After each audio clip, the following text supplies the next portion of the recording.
ব্রাজিলের Rio de জেনেরোতে রোববার bricks সম্মেলনে অংশগ্রহণকারী দেশগুলো মার্কিন প্রেসিডেন্ট ডোনাল্ড ট্রাম্পের অভ্যন্তরীণ ও নির্বিচার শুল্ক নীতির বিরুদ্ধে গুরুতর উদ্বেগ প্রকাশ করতে যাচ্ছে। এই পদক্ষেপগুলোকে অবৈধ আখ্যা দিয়ে বলা হয়েছে এগুলো বৈশ্বিক অর্থনীতিকে ক্ষতিগ্রস্ত করতে পারে। যদিও ঘোষণায় যুক্তরাষ্ট্র কিংবা প্রেসিডেন্ট ট্রাম্পের নাম সরাসরি উল্লেখ করা হয়নি, তবুও এটি স্পষ্টতই ওয়াশিংটনের প্রতি একটি রাজনৈতিক বার্তা।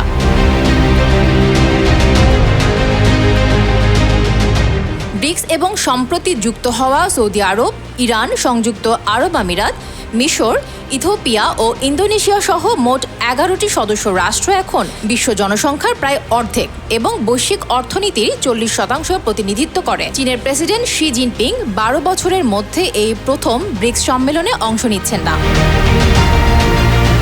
জান্নাতুল নাইমা কেয়া, নিউজ 21 ইন্টারন্যাশনাল ডেস্ক।